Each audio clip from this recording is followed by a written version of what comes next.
All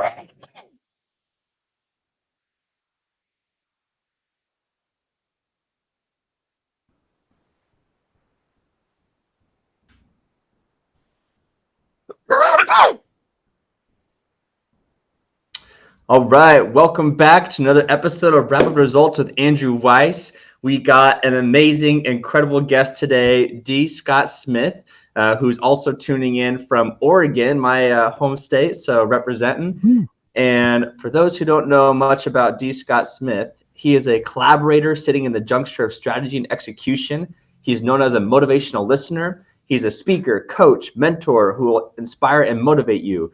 He works with businesses and individuals across the county.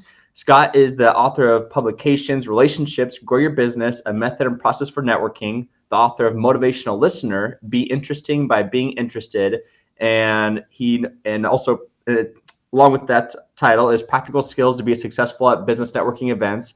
And he's the co-author of Isolation, the Health and Wellness Business Killer. Ladies and gentlemen, welcome, Scott Smith. Andrew, what fun to hang out with you, man. Thanks for the opportunity to join you on your show. And hi to everybody that is watching on LinkedIn and Facebook, eh? Woo, hello, hello. So I'm very excited to dive in here because as you could hear from the intro, Scott is an expert at networking, at businesses, at mentorship, at just living life the right way. He's got amazing family dynamics, amazing spiritual dynamics, business dynamics. So with that said, we want to hear the well, as you should be. We want to hear the entrepreneur story of you. So tell us more about where you grew up in and some of the first things you were proud of as a kid in about 5 minutes or less. Yeah, so I did grow up in Oregon, in Corvallis, Oregon. I was born in Southern California, and you might notice some Disneyland stuff. If I were to pull back, my grandparents actually on my mom's side immigrated from Mexico, and my grandfather, he was working as a migrant worker, and then heard about this job, applied, and got hired as a gardener in Disneyland about a year before the park opened. And Wow. so we're a Disney family. My mom went to Orange High. My dad went to Anaheim High, and they met at Disneyland. And then Oh. my mom's brother, my uncle, after the Marine Corps, he came up to Oregon, to Corvallis, to go to Oregon State University to enroll in the civil engineering program and then run track. So when my dad got out of the Army, he was looking for a job. My uncle helped him get a job here, and then my dad ended up enrolling in Oregon State University. I went to Oregon State University. We are a Beaver family, and Andrew, by the way, is a graduate of the University of Oregon, the Ducks, and Ducks and Beavers. That's why God invented the platypus. Yeah, that's true. But I grew up here. I knew from a young age, from probably at least sixth grade, that I was going to go into business, and my dream was to go to Oregon State University, study business, and eventually start my own business. I knew that part of that path would take me through the corporate world, and I have no regrets. I worked for some big companies, Bank of America and Hewlett Packard. And there's a ton of experience that you get through there, a lot of opportunities. And then you have the opportunity to, if you want, to jump on your own. I will say that the entrepreneurial journey is not for everyone. As I say often, when you jump into this world, you become the see everything. You're the chief executive officer, the chief marketing officer, the chief financial officer, and so forth. And a friend of mine said, "Oh, Scott, did you say the see everything, the SEE everything?" I said, "Yeah, that works too." Um, as an employee in a company, you have a defined role, and you might be the salesperson, and you're out there hunting them down. Someone else designed the product. Somebody else delivers the product and services it. Someone else makes sure that invoices are sent out and the taxes are paid and all of that stuff. But when you jump into the entrepreneurial world, you have to be willing to do all of those things. Your name is on it. And Whether you jump into try to be a big company or a small company, you're the see everything. I love that. I love that. So that's crazy that you knew you wanted to be involved in business at sixth grade, even though your parents were Disney parents. And I don't think very many entrepreneurs come from Disney, just because it is a very corporate world, and like I feel like it's Yeah. so easy to get caught up in the magic, like what else is better than working for Disney kind of thing. But tell us more about your entrepreneur journey from your first official entrepreneur endeavor. Like, did you sell chips at recess in sixth grade all the way up to where you are now? We'd love to hear the full entrepreneur journey in about 5 minutes, and just kind of Yeah. hear, and feel free to brag as much as you want along that path. Well, I will say that really my entrepreneurial journey started as a intrapreneurial journey. Oh. And so that term generally refers to where you're working inside of a company, but you're creating new businesses or you're running segments as if it was your own business. And that's really where it started. Now, as a kid, I mean, I had Smith Inc. and Flames Unlimited, and these were my fictional organizations. Um, so, I mean, I had this dream about that. And so when I got into the business world after I graduated and I got into banking, I was interested in every aspect of it. And so I didn't just go in, do my job, clock out, and go home. I was heavily into so my undergraduate was in finance, and so I get back in those days we had fan fold bar paper out of computers that printed out the general ledger, and so every month I would get this 1-inch stack of paper that was my general ledger for the business. And so I was going through all of that stuff because the math has to work, right? It's always whatever business that you go into, the math has to work. And the business model is how do you make money and what does it cost you to make that money?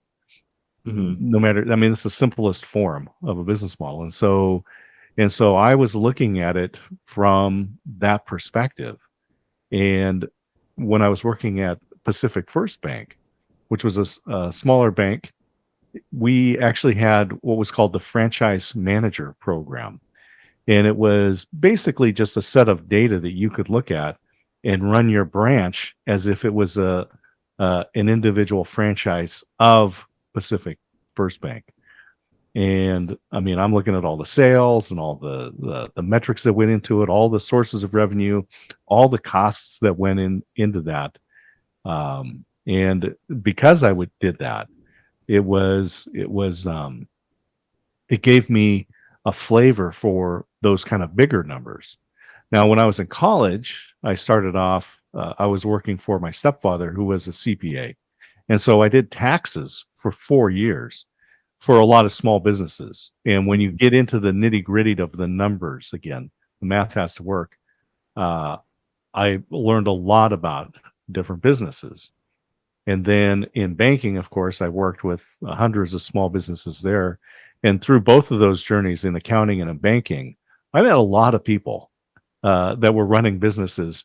And there were some people that I met that you could tell it didn't matter what industry they were in, what the economy was doing, they could run a business. And then I met other people that had no business being in business. Yeah. They should just, and as I said at the beginning, it's not for everyone. Uh, it's a very different skill set, and you also have to be willing to accept ambiguity because things change. Hmm. And if that is something that you're not ready for, if you like to get up and make coffee the same way and drive to the office on the same route, and everything's predictable, entrepreneurship is going to be a really difficult world for you. Hmm. And so through those, I really learned a lot about small business. And then really in 2007, I left Hewlett Packard and got involved in some turnarounds for a couple of small businesses. and was able to rescue some of those. And it was applying all of those skills. So then, about 9 years ago, when I went independent, I was able to, again, translate all of those skills that I had developed in the accounting, banking, manufacturing, got into low tech, from high tech to low tech manufacturing, agriculture, all of these things. They come to play, and there's a thread that runs through it, and it's people and process, whether it was financial services or agriculture, high tech, low tech manufacturing. It's all people and process. Hmm. I love that. So you learned entrepreneur skills while being an entrepreneur inside the company. You learned about making sure you're actually making money, making sure you're not spending too much money. And so tell us more about your endeavors after you left the corporate life. I know you got involved with book publishing, with online courses, with consulting. Tell us about those journeys.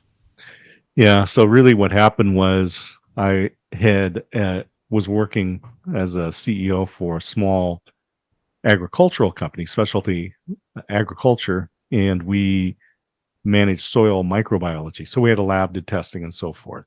And then, whenever you do any testing, there's always a remediation phase, right? So what the results are, now you want to change something.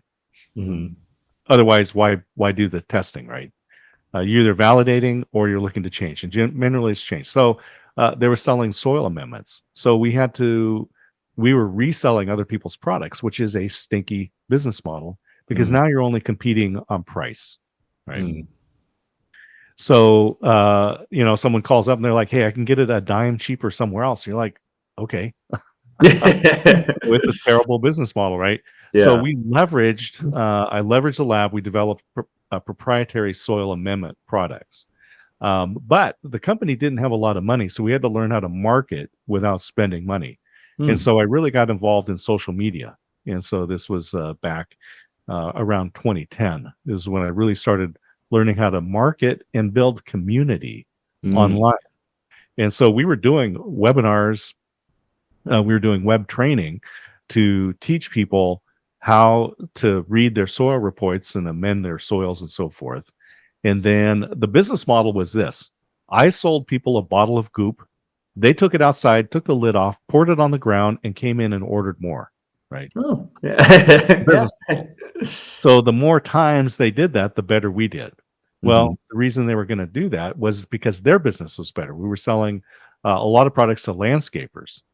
And so I started training them on how to market their business with social media. Oh. So Mhm. their sales would go up, so they'd buy more bottles of goop from us, right? Yeah. And so then, after I left that company, was an interim general manager for a upholstered furniture company for 6 months, and we were selling mainly to IKEA. And my goal was really to set that company up for IKEA to come in and manage it. And when Mhm. that gig ended, I was looking for my next role. And a friend of mine was on the board with the radio station, and she said, "Hey, Scott, I just got out of a board meeting. The general manager needs help with social media." And so I met with him, and he hired me to do social media management and some other digital marketing, but mainly social media management. And within a month, there were 3 companies that had contracted me to run social media for them. And Wow. so I told my wife, "I guess it's a business now." Yeah. But back then, and this is like I said, this is about 9 years ago, and I knew I didn't want to do social media management for the rest of my career. And so kind of going on a personal retreat, really examining what it is I wanted to do.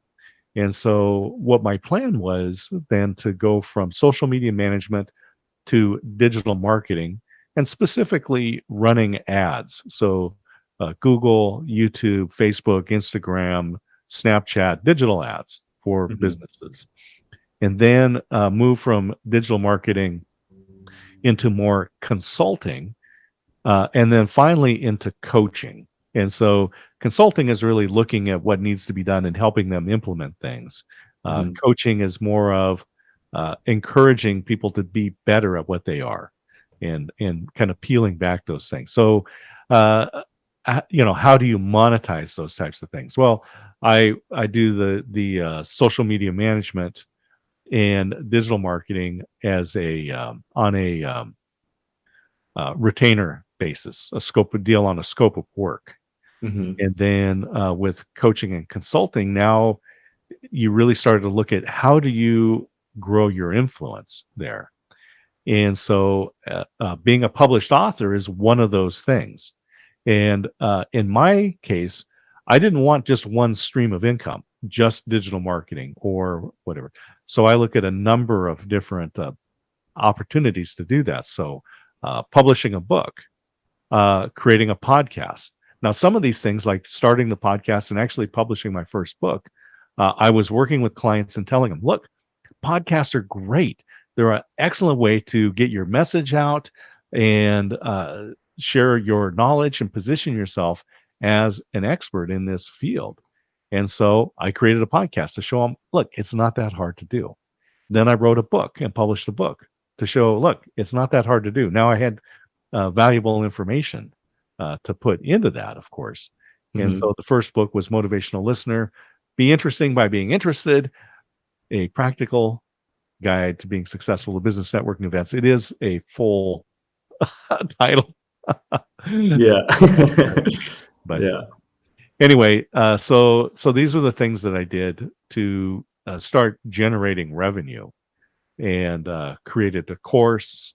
Um, and actually, what happened is I gave a talk at a social media summit in Dublin, Ireland, titled "The Psychology and Physiology of Relationships."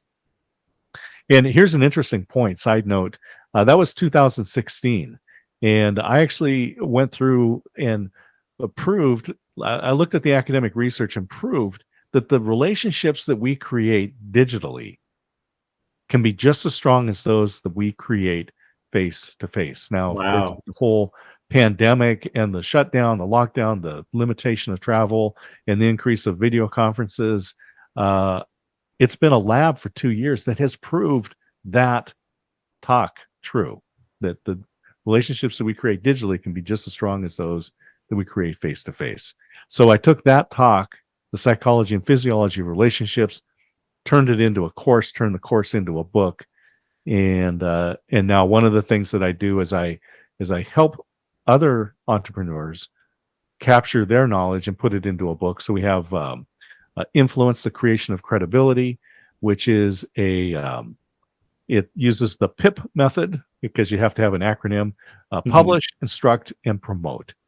And so in 90 days or less, you publish on Amazon, you create a video course to support that, because when you sell on Amazon, they don't give you the names and email address of the people who buy it. But Mm. within the book, you put a link to a video course that's gated. So you capture their email, and it gives them a win, connects your face and voice to that win, and allows you to capture their email. And then promote. And so I'm an influencer on Amazon, so I can go live video into Amazon. And so I take those authors, and essentially we do a webinar, a 1 hour webinar on Amazon. So now when they're out talking with prospective clients, or they're looking to get on stages, they can say, look, I'm a published author. I've got this video course that supports it. And uh, you can watch me on Amazon. So that's a persistent video that's out there. So they can always link to it. And it's a very small number of authors that have that to add to their credibility. And Amazon is huge. The world is run by Facebook, Google, and Amazon. So as an entrepreneur, you want to learn, how do you leverage those platforms to make money for yourself? I love that. I love that. And so, yeah, we'll dive into those multiple income sources in a little bit. But and for those listening, so what are all the things that you're currently involved in? So you're currently doing consulting, social media management. I know you have a virtual events business. You have an online course. You have a book. Sounds like you need multiple hands to count all your current income streams, but are you able to think of them at the top of your head? Yeah. So the digital marketing. So I've got a number of clients that I work with there, both local and national accounts, and so do digital marketing for them. We have the live stream program, the Experience Live with Russ and Scott. That's every Wednesday at 7 a.m. Pacific time, and that also streams on LinkedIn, Facebook, and YouTube. And we have sponsors for that, so we generate revenue from sponsors for that show. And then of course the books generally aren't going to be a big revenue stream for you. They're really, as they say, a thick business card, and so that's really where you want to use that as a leverage into other areas. And then of course, I'm doing live streaming on Amazon, and I've partnered up with some different publishers and author marketing groups, and so authors can actually pay to get onto the program to promote their books. And then I do get affiliate income from sales that are related to that as well. So those are some of the streams. Um, yeah, the courses, membership sites. These are a couple of different things that we've got going on. Oh yeah, Yeah. and then the conferences, and so we're creating conferences and fundraisers for nonprofit organizations. So those have been really successful, and so those are the major things. Yeah, no, that's super exciting. So if someone's listening and they're like, Scott, how can I be like you and have multiple streams of income? Like, how do you start from scratch? Do you spend 5 minutes on social media and 5 minutes on a virtual event business and 5 minutes on a book? Or how do you go about tackling multiple streams of income? Yeah. So what I've really done is I went through and I'm a big fan of time blocking, and I think you probably talked about that before with folks. But it's really making sure that you are in control of your calendar. And as an entrepreneur, it is one of the biggest challenges. There are things like that we hear, like shiny object syndrome. So you're constantly chasing things. Um, but one of the things that I remember was some of the best advice I had going into college was from my dad. And he said, son, treat college like a job. Work 8 to 5, don't work nights, and don't work weekends. And when you think about it, when you're in college at the university, you maybe had 4 or 5 courses, but probably 4 solid courses that you're taking, and then maybe an elective of some sort. And so if you were in class for 3 or 4 hours a day, that's a full load of class, right? Now, Hmm. out of an 8 hour day, that's going to give you 3 to 4 hours worth of study time. Hmm. So you go to class, and once you start class at 7 or 8 in the morning, don't quit until it's 8 hours later. So now, if you've studied during those 8 hours, if you read the book, did your homework, you're already ahead of everyone else in your class, right? Hmm. And uh, and then you're not doing all nighters. You're not working on the weekends, right? So as an entrepreneur, it's the same thing. You get up, you go to work, whatever your time is. I'm an early riser, so I get up and I can work for 2, 3, 4 hours. And honestly, I can get more done than an employee going into an office and taking off the jacket and hanging it up and greeting all the people and doing. I'm not saying that those social things aren't bad or aren't good, but have their place. But you need to be disciplined, and so making sure you take control of your time. So what I did, and this is what I do when I work with people, is we create the ideal week. So if you can batch things up. So like for me, Mondays are meeting days. I schedule a lot of meetings because it's hard to go from the creative thinking, deep thinking into a meeting and then back into it and jump back and forth. So if I just go Monday, meeting, and realize I'm not going to get anything done. I'm not going to create anything. Mhm. And then, and so forth. And I go through the whole week. And basically, what I've done is Fridays I've blocked off completely. And if you looked at my calendar, it said protect for the things that need to be done. Now, Mm. it could be that I just want a day off. I want to go hang out. It could be that I've got some meetings that I need to do, or some production work for clients that I need to do. Those are all valid things that I can do during that, but I don't have any regularly scheduled things. And then I have long blocks where I can just do production and think, and I protect those times and won't allow scheduling on there. Now, I do meet, I do a lot of networking and I meet with people. And one of the things that I found evaluating the fourth quarter of last year was that I was just meeting with people whenever it was convenient for them. And it was chunking up the time, and I wasn't getting those long blocks of deep thought. And so I limited meeting new people to 2 days a month.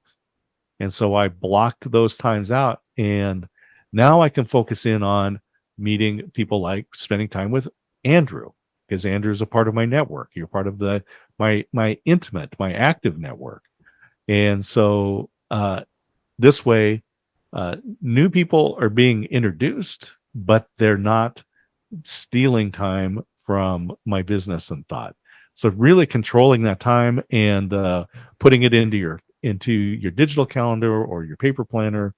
Or what I do is I have a combination of both, and I do have my own planner that I created and sell that as well. But that's one of the things is being very protective of the time, and then making sure that what I'm doing is aligned to my goals. I love that. And do you have themes for the other days of the week? Do you have a theme for Tuesday or Wednesday or Thursday? Yeah. So if we go through, and I can actually show you so I have it on a spreadsheet, but this is the way it looks. Oh, okay. Yeah. And so Tuesday is mostly production. Uh, Wednesday, I've got some standing meetings, and then I also have blocked out time there for meeting for meetings, or doing like live video shows, like Amazon Live. And then Thursday, I've got one regularly scheduled event, and the rest of it is production time. Mm. And so it's really between meetings and production is really kind of the two major categories. I love that. And you brought up networking and the importance of that. So definitely want to make sure we can dive into that. So when it comes to networking, I know a lot of people are like, oh, I don't want to network. I'm not good at meeting people. I'm too shy. No one ever likes me, blah, blah, blah. So what do most people get wrong, or how are their perceptions misconstrued when it comes to networking, in your opinion? Yeah. So from early on, we're all told networking is important. If you want to be successful, then you need to network. And the phrase is something like, it's not what you know, but who you know. And really, that phrase should be amended to say it's not who you know, but it's who knows you. Mm. So who's willing to answer open and answer your emails, take your phone calls, read your texts, and so forth. So they say, "Oh, Andrew's contacting me. I'll take that call." So it's who knows you. Now, we really misconstrue what networking is. We think networking is going to events and handing out business cards and prospecting. That is one activity, but that's not what networking is. And in fact, if you were to Google up networking or business networking tips, hundreds of thousands of articles. And not to dump on the authors, but most of them were commissioned to write an article on networking because they're good writers, they're researchers and good writers, and they're paid by the word. So this is pretty common. But what they're going to tell you is common sense stuff, like you need to choose the right events in building your network. It's quality over quantity, and listen more than you talk. Follow up on your commitments. And I'm like, these are things we learned in grade school. This is not overly helpful. And then they might have told you, hey, Andrew, if you want to be successful in networking, man, you want to be successful in business, you need to learn to play golf. Well, there's nothing magical about the golf course, right? It's just people with a common interest spending time together. That's what networking is. And so, so now, what does that mean? Well, some people say, in fact, I read this article that says the opening line said, extroverts are natural networkers, which is absolutely not true. Being an extrovert or being an introvert, and nobody is exactly one or the other. There's a continuum that we're on. Some people are more extroverted or more introverted, but we need both. And it's all about where you get energy. Do you get energy by being in groups of people and engaging with a lot of people and maybe having a lot of attention placed on you? Or would you rather be by yourself or in small groups or with a one-on-one? And that's where you get energy, right? It has nothing to do with networking.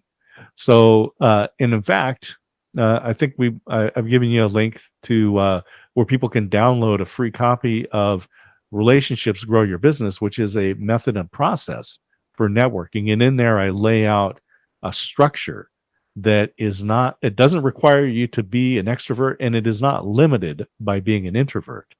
And in fact, most networking is the work of an introvert. It is spending time on your computer or handwriting notes or meeting one-to-one with people or having one-to-one conversations. It's not jumping into big rooms or playing golf. So just briefly, let me lay out the structure that you have an extended network that's thousands of people. I got 2,800 people in my LinkedIn connections. I don't know 2,800 people. Robin Dunbar, sociologist from England, says we can manage about 150 relationships. So I take people through an exercise where we go through all of their LinkedIn contacts in a spreadsheet. And within the spreadsheet, eliminate the people they don't know and wouldn't do business with. And we bring it down to what's called the active network. And when we do that, we're going to go from thousands to about 100 to 120 people. Every time I've done this and worked with people, that's the number. Now, within that active network, there's 5 defined roles. There's mentors and advisors, the people you turn to for help, for advice. You've got mentees, because everyone should be giving back. Customers, obviously a part of your network, great source of repeat business and referrals. Then you have advocates. These are the people who actually promote you and will send referrals to you. They'll stand up publicly and put their reputation on the line. And the largest group of people you have are partners. And partners are people who solve problems that you don't solve, but allow you to add value into your network. It might be, I need a web designer. Hey, Andrew, do you know somebody to do web? And you don't do web, but you know somebody, or a graphic designer, or someone to help me launch a podcast. I know I can come to Andrew because he knows the people. It's not something you do, but you add value into the network. So within that chain, that graphic designer is a partner for you. They're solving a problem you don't solve. From that graphic designer, you're their advocate because you're promoting them, right? And part of the reason we hate networking is we think we're going to go to business networking events and it's going to be 2 hours of bad hors d'oeuvres and hard sell. And we don't go in with the right expectations. So now that I have a structure, I know the roles of my active network. Now I'm going to the network and I'm going to meet people that are going to fall into my extended network. And that's it. They just fall in there. I might be looking specifically for that graphic designer. So I'm looking for a partner. That's a whole different attitude than walking in there going, all right, who am I going to sell? Right. Which doesn't mean that you're not going to find customers there. If you find someone and you solve their problem, let them hire you. I mean, that's fine. Hmm. But you're going there with a very specific reason. This makes online and in-person networking events much more palatable because now you're going with a purpose. And the last thing, and then I'll take a breath, is that said that attractive people are more successful. That's a crap. That's bad news. But the research also says that confident people are more attractive. Mm. So if we go back to our high school math, if we said A equals B and B equals C, then A equals C. Confident people are more successful. Now you're going to go into that networking event, whether it's online or it's in person, you're going in with a purpose and confidence. If you know what you're going to do, you will be more attractive and therefore you will be more successful. I love that. I love that. You touched on so many great points. I'm taking lots of notes here, and and I know the tricky thing about networking, as you mentioned, is based on networking I've learned is that you go to a networking event, you want to listen, you want to provide value, but you did bring up a good point too that it is also possible to get clients. And so, what if someone is like, I'm a social media manager. I need to find clients today. I'm going to go networking event looking to get someone to hire me to get a new client. What would you tell that person to how would they go about approaching it without scaring people off and saying, whoa, whoa, whoa, like I'm not ready to pay you, I just met you kind of thing? Like what advice would you give that person? Well, so the first thing is that our best clients come from referrals. Now, and I'm talking about, it depends on your business model. Now, if you're a coach or a consultant or an accountant or a type of business that has a finite capacity, then business networking is likely the best source of business for you. If you're selling an online course where people just sign in and watch videos, um, then paid advertising, because you need hundreds or thousands of people to go through that program. But for most of us that are solo entrepreneurs, freelance professionals, or small businesses with, say, up to 20 employees, we have a finite capacity. And so getting business through our network is the best way. So the first thing that I tell people with business networking is, and people say, oh, I can't network because it's a pandemic and it's a lockdown. I can't do trade shows and stuff. I said, look, you already have a fabulous network filled with remarkable people who want you to succeed. They just need to know what problem you solve and who your customer is. Now, go through that exercise. And then so people can download the Relationships Grow Your Business. And in there, there's a link to a video, a set of videos so that you can do this. But download it, break your network down from the extended to the active network, identify who those people are in your network, and contact your advocates. Now, out of that 100 to 120 people, you only have 6 to 12 advocates, but contact them. These are the people that send you referrals and say, this is the problem I solve, and this is my ideal customer. And that's how you're going to get business. Before you walk into any networking event, lean into your network now.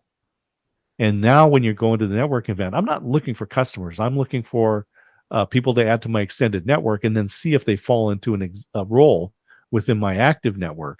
And then within the active network, there's a defined time of how often you contact them, and it's all in Relationships Grow Your Business.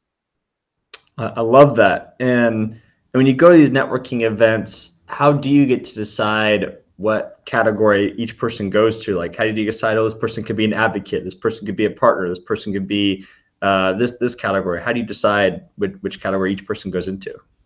Yeah, so you're not defining that at that time, right? Mm. So Mm. if I just met you the very first time, then you go into my extended network, Mm. right? Mm-hmm.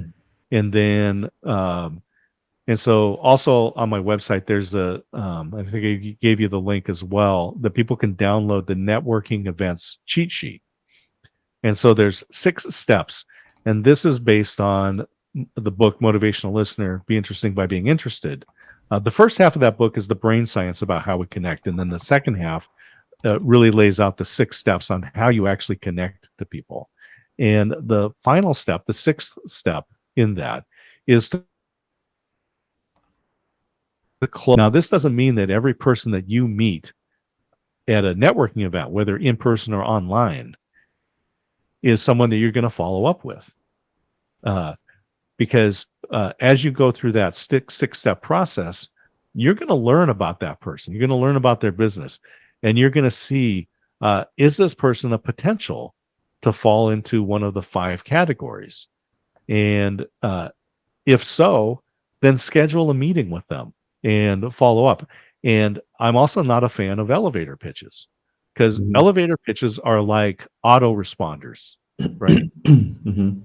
What do? And then it's just like this well-rehearsed, well-polished wordsmith, using first-to-market novel techniques never seen before, blah, blah, blah, top-level customer service. No, I don't care, right? So what happens is when you have that follow-up meeting, now I've learned about Andrew. I know what kind of businesses you're involved in. I know what kind of problems you solve. I have an idea about the type of network that you have. Now I'm going to get together and go, oh, look, Andrew's involved with Podfest. He's doing these things on the entrepreneurial work. Now I can come to you and go, here's the opportunities that we have, that I have to offer. But it's tailored to you, to what your needs are. It's not just spouting off what I do. So you need to lean into your network, that your existing network. They want you to succeed, but refine what's the problem you solve and who is your ideal customer, and let your advocates know so that they can promote you. And then when you go to those networking events, I'm not deciding right away. I know you're going to go into my extended network.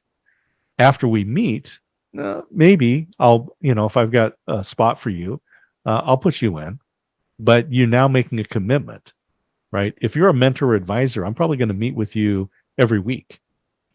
If you're an advocate, I'm probably going to meet with you at least once a month. If you're a partner, it's probably once or twice a year, right?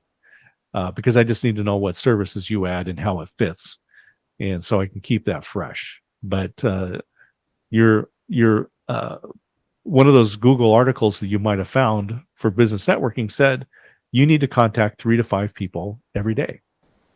Well, who is it? Well, it's the people in your active network. Now we've got a structure. Now we know who to contact. And that's how you're going to get your business. I love that.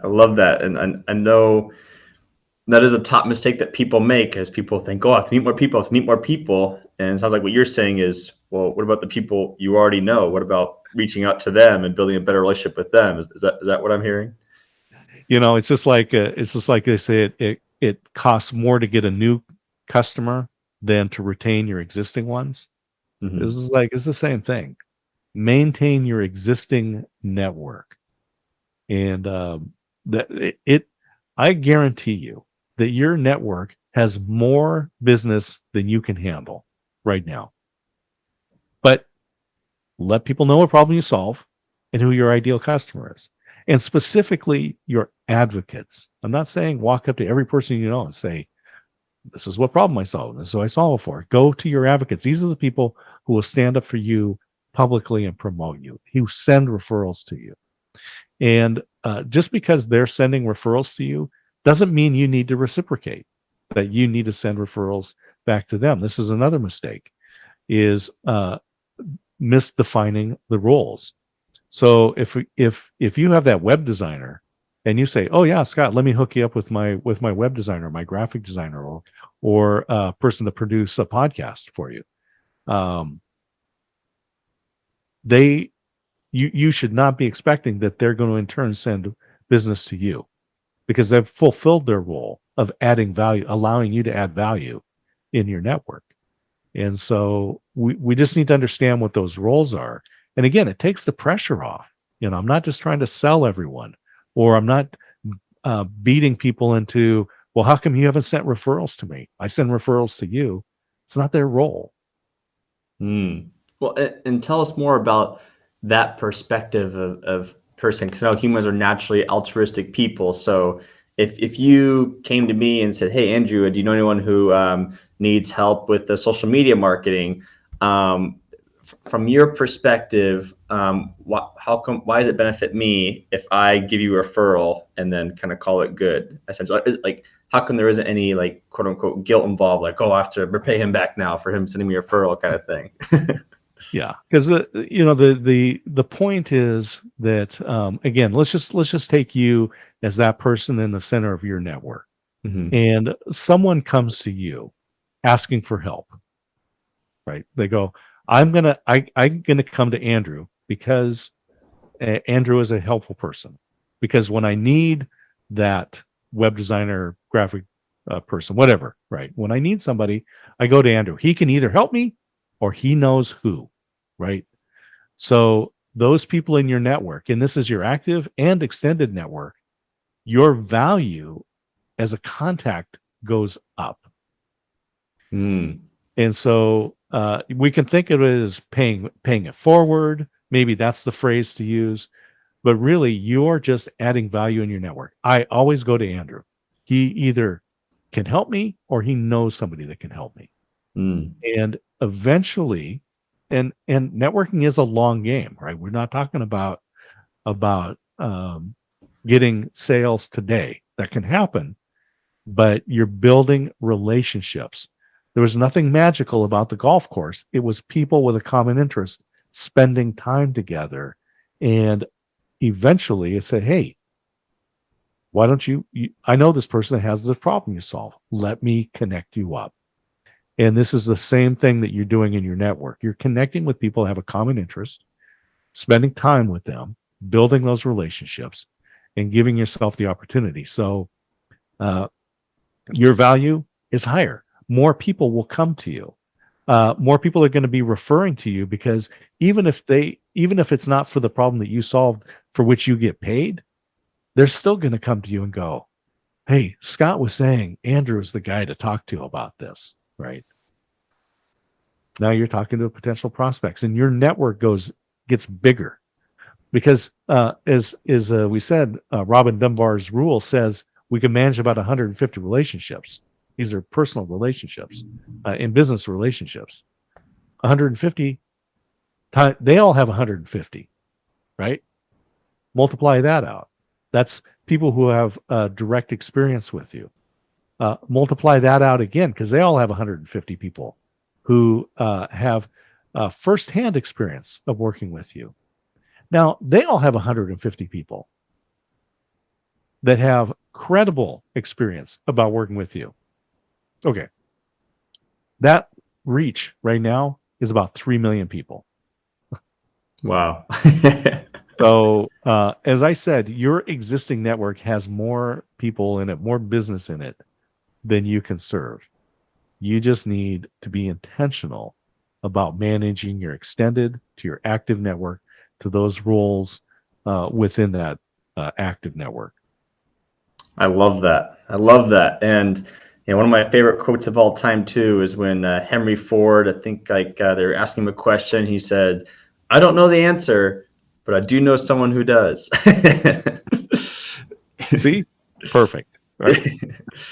and it so I'm sounds going to go to Henry Ford. Yes, exactly.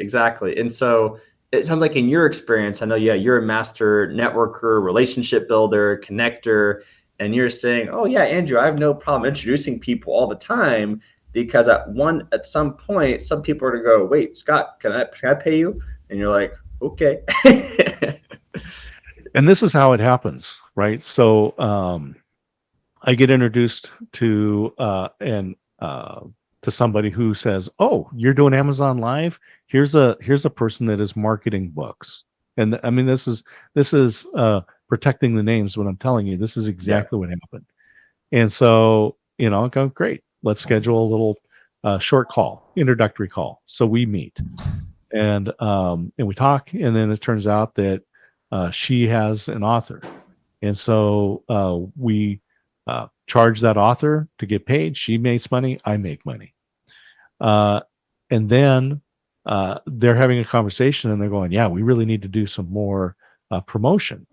And so then that author that we contacts me and says, Scott, I really want to this is what I want to do. And can I hire you? Right.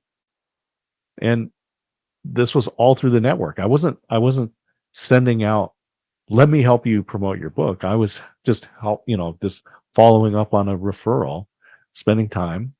We ended up doing some business together, and now I'm doing more business.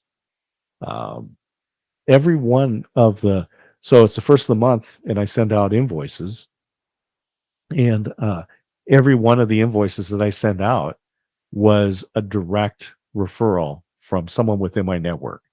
Not one of those things was any paid prospecting or a random person going, "Oh, I saw your ad on YouTube," or "I saw you dancing on TikTok and thought I would hire you as a consultant." As great as some of those things are, um, all of my business has come through my network. And now here's the thing: you're going to hear a lot of people, because if you do any consulting or coaching, uh, the social media algorithms are going to find you, and everyone's going to come to say, look, you need to do this. You need to have a podcast and you'll make money. You need to get on stages or you'll have money. You need to write a book and you'll make money. The true formula there is solve a problem and present it to people who have that problem and make money. Now, having a podcast could be the way to do it. Having speaking on stages could be a way to do it, either in person or virtual. But I can guarantee you that your network has all of that there. They just need to know. I'll say it again: what problem you solve and who your ideal customer is. And so leverage that network that you have already, and that's how you're going to grow your business. Oh, this is so amazing, and thank you for dropping these golden nuggets. And I love that quote you just put. That as I was going through my invoices this month, everyone was from a referral, and that just speaks to your character, how well you do a business, how people look up to you, Mhm. they trust you, and that's so true as well. That we trust people we already know a lot more than people we just met, and just because we know. You and I both know there's a lot of people who overpromise, underdeliver, or there's scammers out there, and so being able to start from people who already trust you, that's definitely a good starting point. And going back into that too, I know we talked about that people who are more attractive or more successful, but then you're like, oh, but people who are confident are also more attractive, and so A equals B equals C. So diving into the confidence aspect of things, how can people be more confident when they're reaching out to their network or going to networking meetings? How can they develop Mhm. that skill? Yeah. So one of the things I have is I do have a program. I don't know if I've got. Yeah. So the Motivational Listener Professional Network System. So this is the 4-phase program here, right? Mm-hmm. And um, so when we're talking about this network structure, extended network and your active network, that's really phase two. In the first phase, of the four, is really defining the value that you have to offer, where you fit within the ecosystem. And there's a lot of coaches out there that talk about mindset, and it's there's a reason for that, because some people will walk into a networking event and wonder why they're there.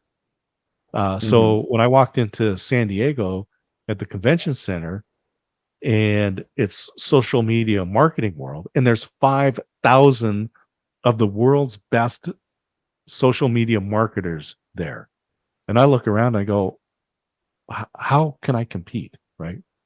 Well, the reason I'm there is because I have something to offer. And so you need to, first of all, understand that you're at that networking event, or that person reached out to you because you have something to offer. There's a value that you have. So we go through that. There's the process. We've got the value wheel, where um, you really look at, what's the unique value that you have, who's your customer, what's your business model, and how do you deliver those services. And so we start lining those things out, so that we're going, what problem is it that you're solving that you can communicate to people, and who is that ideal customer?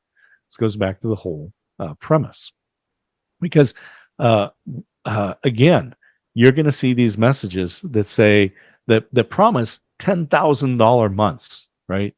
That's the phrase that you're going to see in these messaging, or $100,000 years, or six-figure years, or $10,000 months, and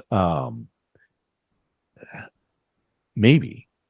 But what I can tell people is like, look, I'm the sole income provider for my family. My wife stopped working for a paid job a year and a half ago, as our son was graduating high school and he was doing online school. She's a former educator, teacher. And so she was really there to provide assistance for him. Her mother just turned 90. So she needed to be able to provide assistance for her. We have no other income coming in. But again, 100% of it has come from my network, from referrals, in actively doing that. So the first phase is to realize you have something to offer. I love that. I love that. And no, it's so incredible. You're thinking about feeling the need to compete versus understanding that the most important thing you can do is stay on your own path, like go things at your own pace. And I know that that's so easy for us to forget. They say the comparison things, like Mozart wrote his first symphony at 8 years old. We had I forget the author of Frankenstein, like she wrote that at 18 years old. Oprah was fired from her job at, I think, 28 years old. And then they go all the way up to the founder of KFC, didn't start till he was 65 years old. Yeah. And so I love that aspect, just remembering that people go at their own pace, their own timeline. Don't compare yourself to other people. And I like what you said too, that even though you're a social media marketer, going to a social media marketing world where everyone else is a social media marketer, just saying, okay, I am here for a reason. Like, even though there's different tiers of value and offers that we do, like, I'm here for a reason. And is there anything else to help kind of reinforce that talk for yourself, that help keep that reminder for yourself that you were meant to be there, essentially? When Steve Jobs was around, and he had this great quote that said, there really is no limit to what you can accomplish if you realize that this world was created by people who are no smarter than you are. Wow. Right? I mean, it's okay. So somebody has more notoriety. They got involved sooner than you did. Maybe someone has more customers than you have. They've been at it longer than you have, or they got lucky, right? I mean, it's these things happen. But do you solve a problem for? And this is you need to take the time to understand this.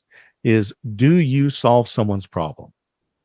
And this is advice I give to people too when they're looking at saying, maybe they're working for a company and they're looking at starting a side gig. They want to start on their entrepreneurial journey, but they don't know where to start. And I say, look, think back over the last few months. Where is it that someone called up and said, hey, Andrew, can you help me with, and then fill in the blank. And then you helped them. They came to you because you solved the problem. They asked for your help because you have knowledge that they didn't have. You had expertise that they didn't have. Now ask yourself, do other people get paid to do this? If so, now you got a basis for a business, right? And so if I said, hey, Andrew, I want to learn how to promote a podcast, can you help me? Do people get paid to do that? Absolutely. So now you have a business. And it was funny. I was this was a number of years ago. I'm at a conference and had spoken, and a lady came up to me and she said, "Oh, I really loved your talk," and so I'm asking her these questions, and she tells me that she is working at this university, and a particular university, and would like to be a speaker on live streaming video. So I asked her, what, Louisa was her name. I said, Louisa, what is it going to take for you to be a speaker on live streaming video? And she kind of listed off certain things that she saw as validations or credentials or some sort of credibility, right? And I said, look, what you really need to do is the next time someone says, Louisa, what do? You say, I am a speaker on live streaming video. Mm-hmm. 2-day conference. The next day, this is the first day. The next day, she comes up and tells me that she got hired by her university to be a speaker on live streaming video because they were having a conference coming up, and she was talking to them, and they said, "Oh, what, Louisa? What do you do?" She said, "Well, I am a speaker on live streaming video," and they said, "Is there any way you would be able to come and speak at our conference?" She said, "Yes."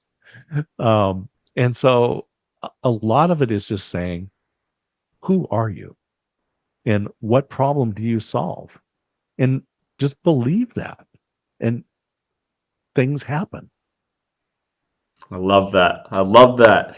And definitely dropping lots of great gems today. And I want to wrap up with a few more questions here. So Scott, as someone who has it all, loving family, successful business, a great spiritual connection, amazing friends, amazing network, what gets you personally fired up to get up each day and carpe diem? It's a number of years ago, I was going to fill in as a teacher in the Sunday school class for the high school students. And so to kind of get an idea of where they were at, I went and sat in on their class.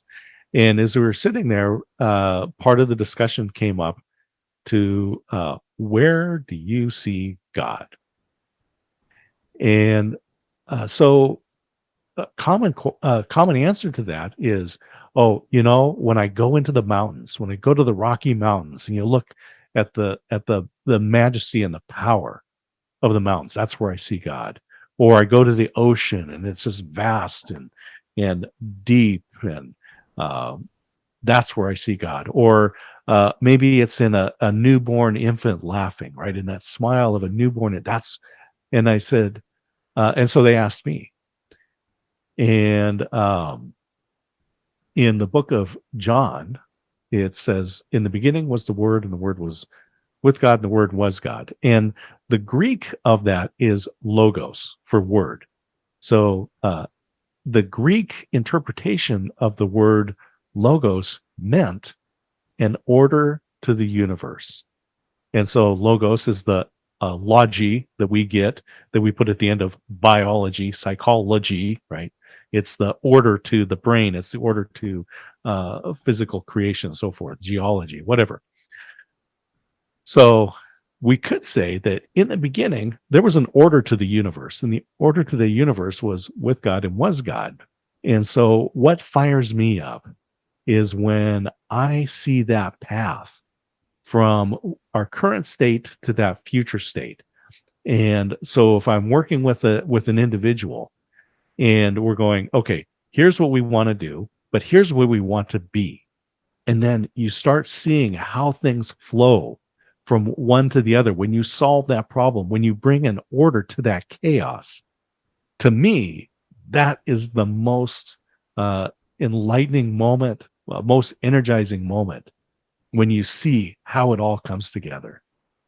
Oh, it's beautiful, beautiful. That's very inspiring. Is being able to know that you're the guy who constantly brings order to chaos and able to solve those problems. So I love that.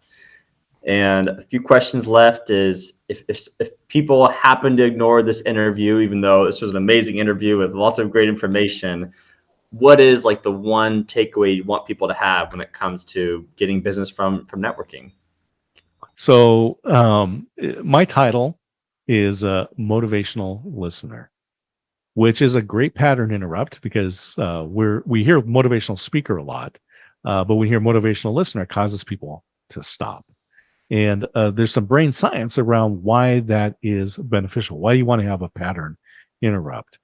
But what I'm going to tell you, the one key thing is, when people ask, Scott, what is a motivational listener?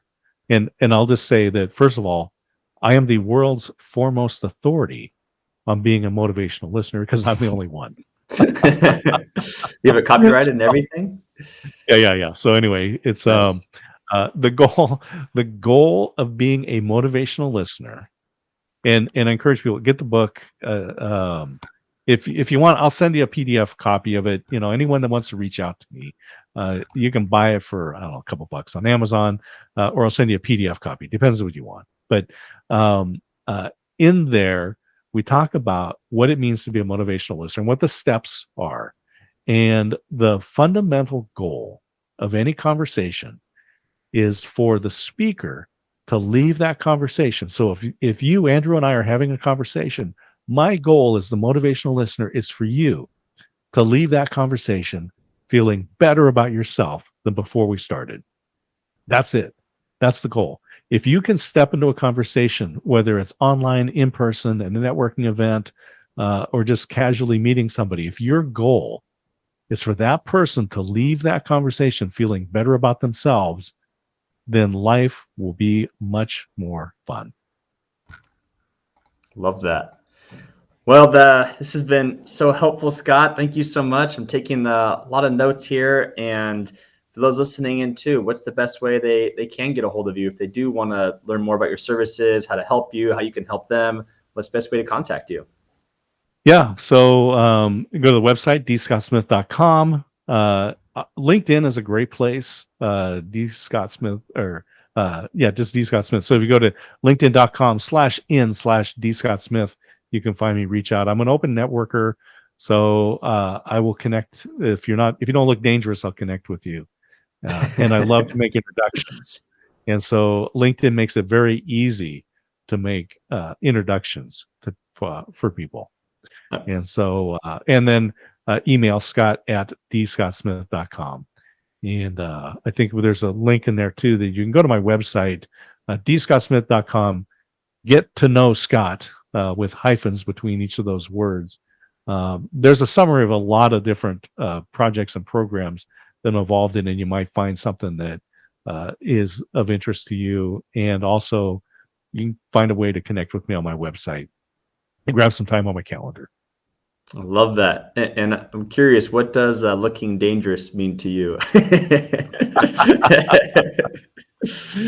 Yeah, that's a good question. It's a definitely judgment item, but when you're reaching out to people, or when people are reaching out on LinkedIn, sometimes it's an automated response. And since I go by my middle name Scott, and I use my first initial D, and I have an unusual title, I can, when I get those messages that say, "Hello, D period, comma, I'm always interested in adding more motivational listeners to my network." It's like, great. How many motivational listeners do you have in your network? Yeah. And then you respond back. I'll reply back to those messages and say, and I got one recently that came similar to that, and it said, "I'm looking to get connected with people in the furniture business." Well, it's like 10 years since I've been involved in the furniture industry. And so I wrote back, because of course it addresses me as D period, comma. I'm interested in connecting with it. I wrote back. I said, it's been a long time since I've been in the furniture industry. And then then there was an automated response that came back that said something that obviously didn't read and they're like, "Great, let's schedule some time." You didn't. It was automated. So why would I connect to that person, right? They're not interested in being a part of my extended network. They're just another reason why we hate networking events is because we go there, people reach out, hand you a business card, reach out to shake your hand, and what they say is, "Oh, hi, I'm Scott, and nice to meet you, Andrew." But what they're really saying is, "Hi, how can I make money off of you?"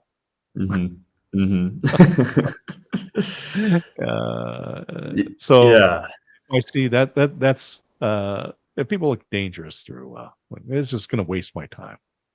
Yes. Just No, wasting my time. I That's dangerous. agree that Yeah, I know the automated messages are tricky because, people would say, oh, well, it works great for me because I'm reaching out to 100 people and I get 2 responses, then I close one of them and I make a sale. And it's like, or you could be like, Scott, reach out to 10 people, have them all respond, maybe 8 of them send you a referral. And it's so much easier that way. But no, this has been, And yeah, that's go ahead. dangerous, right? I Yeah. wanted to start the 1440 club. 1440 is the number of minutes in a day. Mm, And anything that you do, right? There's no rollover minutes, by the way, mm-hmm, right? mm-hmm, So if you don't use your 1440 minutes today, well, actually you did. You used all of them, but you might not have used them all optimally, right? mm-hmm, mm-hmm. And so, but everything that you do, like respond to spam LinkedIn requests, that is one of your 1440 minutes that you didn't do something more productive. But Andrew, thank you for letting me hang out with you. I just love spending time with you. We've known each other for a long time, and it's just fun to be able to spend time with you, even virtually. No, and I love what you said too about how like virtual relationships can be just as powerful as in person. And lucky for us, we are able to meet in person from time to time as well. So, That's no, right. this has been a lot of fun. I like to make life fun and say so hello party people. So, with that said, yeah, that concludes today's episode of Expert Networking and Business Streams and overall life advice with Scott Smith. And thank you again for coming on today. Oh, my pleasure. I'm honored and humbled. Awesome. All right, y'all. See you next